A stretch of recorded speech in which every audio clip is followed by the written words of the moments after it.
मंडी शहर के प्रसिद्ध लोकीनाथ मंदिर में रहने वाले संत रेवत राम की लाश ब्यास नदी के किनारे मिलने से मंडी शहर में सनसनी फैल गई है।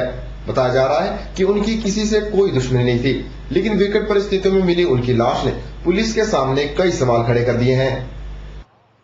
मंडी के प्रसिद्ध त्रिलोकीनाथ मंदिर के मुख्य द्वार की कुटिया में पिछले 40 वर्षों से अपना जीवन काट रहे संत रेवत राम की लाश ब्यास नदी के किनारे मिलने से शहर भर में सनसनी फैल गई है। यह वारदात रविवार देर रात करीब 2:30 बजे की है। घटना का पता अगले दिन सुबह लगा, जब रेवत राम की लाश को होमगार्ड के जवानों ने ब्यास नदी के किनारे झाड़ियों में देखा। पुलिस ने मौके पर आकर शव को कब्जे में लेकर पोस्टमार्टम के लिए भेज दिया। रेवत राम के परिजनों के अनुसार उनका किसी के साथ कोई द्वेष नहीं था और न ही उनका किसी के साथ अधिक बोलचाल हुआ करता था। गौरतलब है कि कुछ वर्ष पूर्व भी इन्हें झाड़ियों में फेंका गया था, लेकिन उस दौरान उन्हें बचा लिया गया था। बिल्कुल साधारण आदमी थे, बिल्कुल सच्चे भगत थे, काम करने वाले। कुछ दिन उसमें ऐसी माता की कोई ऐसी शक्ति हुई, वो उस लिहाज से वो बेचारे वहाँ आगे मंडी में कई दिन वहाँ मंडी में रहते रहे। वो उसके बाद वो मेरे ख्याल को 30-35 साल वो मंडी में हुए। तो उसके बाद एक बार इसको पहले भी एक हादसा हुआ था, उसको नीचे गिराया हुआ था। उसके बाद अब ये दूसरा हादसा हो गया, वो जो है एक्सपायरी हो गई। ऐसा है ना जी, वो हमारे को तो प्रधान के माध्यम से फोन आया, भैया ऐसा वो 2:30 बजे किसी ने गिरा दिया है, हम उसको फेंक दिया नीचे ना। तो उसको यही पता मालूम हुआ है भाई, वहाँ वो अपनी कुटिया से उसको वही नीचे गिरा दिया है। फिर हमको बाद में पता लगा वो भैया ऐसा वो पुलिस वालों ने यहाँ मंडी हॉस्पिटल में ले आए हैं। संत रेवत राम की अकस्मात मृत्यु के चलते मंडी शहर के लोगों सहित संत महात्माओं में शोक की लहर दौड़ गई है। मंडी शहर के संत इसे एक अपूर्णीय क्षति बता रहे हैं। और इनका ऐसा जीवन था जैसे साधुओं का जीवन होता है कि किसी चीज से इनको कोई मोह नहीं, कोई ममता नहीं, कोई राग नहीं, कोई द्वेष नहीं। कोई इनके पास आकर के कुछ ले जाए, कुछ दे जाए, किसी से कोई याचना नहीं, किसी से कुछ लिया नहीं इन्होंने, जो किसी ने दे दिया। साधु का जीवन भी आजकल ऐसा जो है बहुत ही मुश्किल देखने को मिलता है। इसके बावजूद भी कुछ काल पहले इनके साथ भी घटना ऐसी घटी थी, तो शायद उसका केस पुलिस में उसमें चल भी रहा है। अब की दोबारा घटना होगी, ये एक जो है मंडी शहर के लिए एक बहुत क्षति है। एक मंडी के लिए एक रतन जैसे थे, ये मंडी शहर के लिए अब हत्या तो अब क्या बोल सकते हैं, किसी के मन के वो हो सकता है, या वो नशे में हो, उनको पता न लगा हो, या कैसे हो, किस ढंग से, या पैसे की दृष्टि से। अब पैसा भी जो होता था वो उठा करके ले जाते, पर ये फेंकने का तो मन अच्छा नहीं लगा ना। पुलिस ने इस संदर्भ में मामला दर्ज कर छानबीन शुरू कर दी है। बताया जा रहा है कि संत रेवत राम की किसी के साथ कोई दुश्मनी नहीं थी और ऐसे में ब्यास नदी के किनारे मिली उनकी लाश ने सबको सोचने पर मजबूर कर दिया है। ब्यूरो रिपोर्ट के चैनल मंडी। प्राथमिक सहायक अध्यापक जेबीटी के समकक्ष सुविधाएं मिलने की उम्मीद में बैठे हुए हैं। इस संदर्भ में संघ सदस्य मुख्यमंत्री से भी मिल चुके हैं, लेकिन अभी तक कोई आश्वासन न मिलने के कारण संघ सदस्यों में रोष व्याप्त है। बीते रोज बिलासपुर में प्राथमिक सहायक अध्यापक संघ की बैठक का आयोजन किया गया। बैठक की अध्यक्षता संघ के जिला अध्यक्ष परमिंदर सिंह ने की। बैठक में जिला भर से आए प्राथमिक सहायक अध्यापकों ने भाग लिया।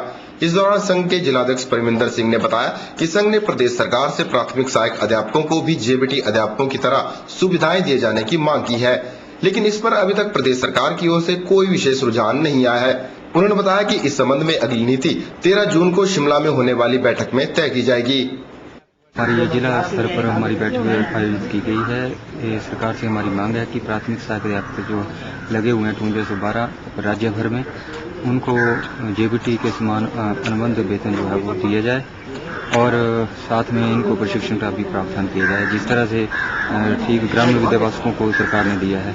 अब तक हम कई बार सरकार से गुहार लगा चुके हैं, सीएम साहब से हमारी कई बार बातचीत हुई है, लेकिन अभी तक कोई भी पॉजिटिव जो रुझान सरकार की तरफ से नहीं आया है। और हम लोग इसी बारे में आज चर्चा कर रहे थे जिला लेवल पर। इसके बाद स्टेट लेवल पर स्ट्रेटेजी 13 तारीख को बैठ रखी गई है शिमला में। वहाँ पे अगली स्ट्रेटेजी है वो निर्धारित की जाएगी।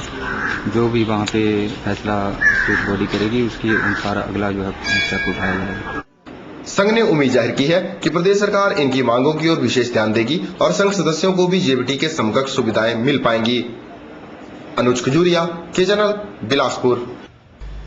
इन दिनों मंडी के निजी और सरकारी स्कूलों में पढ़ने वाली छात्राओं को सेल्फ प्रोटेक्शन के गुर सिखाए जा रहे हैं। हिमाचल प्रदेश पुलिस विभाग के सहयोग से मंडी में स्कूली छात्राओं के लिए कराटे प्रशिक्षण शिविर आयोजित किए जा रहे हैं, जिसका मुख्य उद्देश्य लड़कियों को आत्मनिर्भर बनाने के साथ साथ कानून के प्रति जागरूक करना भी है।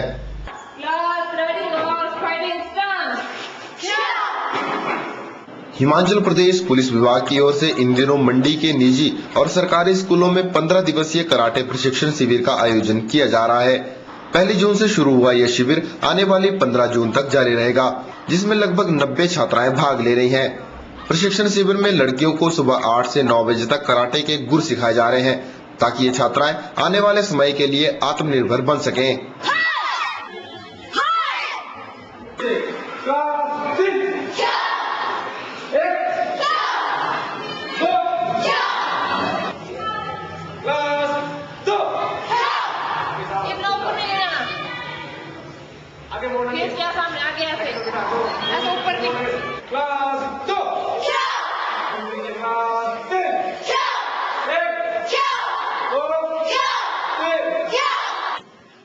प्रशिक्षण शिविर में एक और जहां लड़कियों को कराटे सिखाकर आत्मनिर्भर बनाया जा रहा है, वहीं इन लड़कियों को कानून के बारे में भी जानकारी दी जा रही है।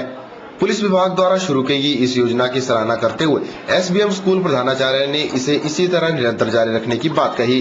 उन्होंने कहा कि आज लड़कियों को जागरूक करने और उन्हें आत्मनिर्भर बनाने के लिए पुलिस विभाग द्वारा एक अच्छा प्रयास किया जा रहा है। मैं समझता हूं कि इस प्रोग्राम के तहत हिमाचल प्रदेश पुलिस विभाग ने बहुत ही लड़कियों के लिए उत्साहवर्धक जो है वो प्रोग्राम जो है वो तय किया है और उससे बच्चों को बहुत बेनिफिट होगा और उनमें जो है एक नई सोच और एक नया हौसला जो है उनमें आएगा, ताकि कल को देश में अच्छे एक नागरिक बन सके और उनमें एक नया कॉन्फिडेंस आएगा। और मैं समझता हूं कि हम विभाग से ये प्रार्थना करेंगे, रिक्वेस्ट करेंगे कि इस तरह के प्रोग्राम जो है वो हर वर्ष जो है बच्चों के लिए लगाए जाएं और उन्हें ट्रेन किया जाए। पढ़ाई के साथ साथ इस तरह के कार्यक्रम अपने आप में बहुत अहमियत रखते हैं और बच्चों में एक नया कॉन्फिडेंस, एक अच्छा कॉन्फिडेंस जो है वो बिल्ड होता है। कराटे का प्रशिक्षण ले रही छात्राएं भी कराटे के गुर सीख खुद को आत्मनिर्भर महसूस करने लगी हैं। छात्राओं का मानना है कि आज उन्हें सिखाए जा रहे गुर आने वाले भविष्य में उनके ही काम आने वाले हैं और वे आने वाले समय में आत्मनिर्भर होकर अपना काम निर्भीक होकर कर पाएंगी। वैसे इम्पोर्टेंस तो इसकी बहुत है, क्योंकि मेरे हिसाब से तो हर लड़की को ही सीखना चाहिए, क्योंकि आजकल सब जगह अकेले आना जाना होता है और ऐसा भी नहीं है कि हम अपने पेरेंट्स को हमेशा साथ रखेंगे। इसलिए जरूरी है कि हर लड़की सेल्फ डिफेंस के लिए थोड़ा बहुत ही सीखे, चाहे सीख लेना चाहिए। ये सेल्फ डिफेंस का सीखने के बाद मुझे इतना कॉन्फिडेंस तो आ गया है कि मैं अपनी बुरी परिस्थितियों में साथ लड़ सकती हूँ। जैसे बस स्टैंड में कईयों को तंग करते हैं लोग, उन्हें मैं संभाल सकती हूँ। जैसे मेले में बहुत सी लड़कियों को तंग करते हैं, जैसे रात को कहीं बाहर जाते हैं तो उन्हें भी लोग तंग करते हैं, तो उन परिस्थितियों में मैं इसमें लड़ने में समर्थ हूँ। निश्चित ही आज महिलाओं को आत्मनिर्भर बनाने की आवश्यकता है और ऐसे में पुलिस विभाग द्वारा शुरू की गई ये योजना सराहनीय है। उम्मीद की जा सकती है कि कराटे और कानून के बारे में जानकारी हासिल करने के बाद इन लड़कियों को भविष्य में किसी भी तरह की मुसीबत का सामना नहीं करना होगा और ये आत्मनिर्भर बनने में कामयाब होंगी। ब्यूरो रिपोर्ट के चैनल मंडी।